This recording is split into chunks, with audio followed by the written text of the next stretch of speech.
to buy anything in the marketplace, it gives users pure optionality so that they can go into uncertain conditions in the most beneficial way to them. They can deal with uncertainty the best. So in that case, you'll see people in economic crisis tend to hoard gold or hold cash as the demand for that insurance policy grows amid uncertain conditions.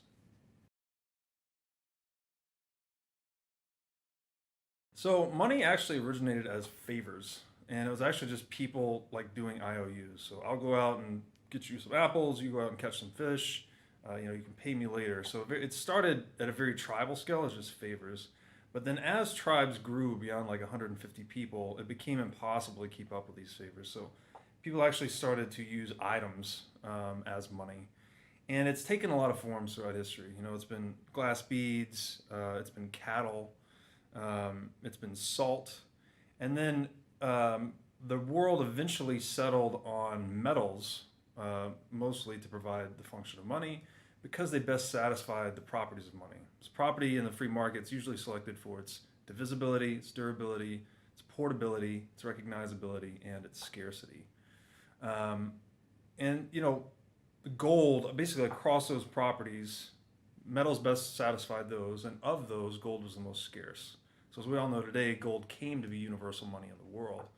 And once the world was sufficiently interconnected by telecommunications, like gold was favored because, again, money is just a single purpose tech. It's just for moving value across time and space. And it's actually, money increases in value the more people are willing to accept it. So it has this very powerful centripetal network effect that pulls everyone towards one tech because it only satisfies basically one function. And then, today we have these abstractions, what were once abstractions for gold, that are no longer, that we call fiat currency. This is one of the best setups in any asset class I've ever witnessed, said Raoul when the bull began its run. Bitcoin is likely set to be the best performing major asset in the world by a big margin. And so the bull began its run. My conviction levels in Bitcoin rise every day.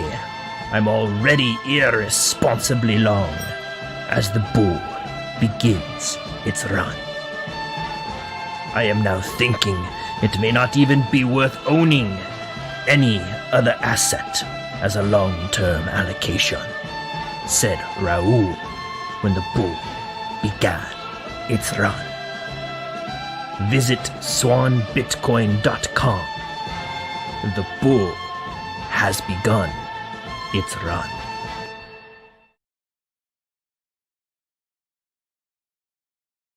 So this was back in like 2004, 2005, before Bitcoin. I'd spent a lot of my life as kind of an economics nerd, so I'd always studied how things work, how money works, et cetera, et cetera. I ended up stumbled across a book, A Creature from Jekyll Island. I think it's around 2004, 2005. Read that book, which is about the inception of the Federal Reserve, and basically realized that central banking was at the root of many problems in the world. And I proceeded to get an abridged version of that book. That book's maybe 500 or 600 pages. I got an abridged version that's 100 pages called Dishonest Money. I got that as a gift for a lot of family and friends one Christmas. And the few that read it got back to me and they were like, it's interesting, but like, what can be done about it? And I'll never forget that feeling of kind of helplessness. I was just like, I didn't really know. I thought just by arming ourselves with knowledge, it would be a good resolution, contribute to the resolution of central banking. And so fast forward to 2014, I've heard of Bitcoin by this point, but I'm operating under the fallacy that it's kind of like version 1 of cryptocurrency, and version 50 will be the thing that makes a difference. And I'm having an argument with a banker in Costa Rica. We're on vacation. And his thesis is that virtual currencies or digital currencies will absolutely never take hold. And my position is that they are 100% inevitable. They're going to be disruptive to banking. And but for whatever reason, I hadn't gone down, the proverbial Bitcoin rabbit hole at the time. So always kick myself that I didn't invest more heavily back then. But then fast forward to 2017, I had actually was studying the concept of smart contracts, which was something Ethereum was publicizing widely. And when I read Szabo's work on smart contracts, which was written in the 90s, I had my light bulb moment. The realization that the whole finance industry is so, it's a really big deal. So money is very simply a tool for moving value across time and space. And money emerges naturally in any trading society. Very simply, it's just the most tradable thing. Um, this is something that arises on the free market. It's not something, contrary to modern belief, that actually government imposes. And another way to think about money is as insurance started to use items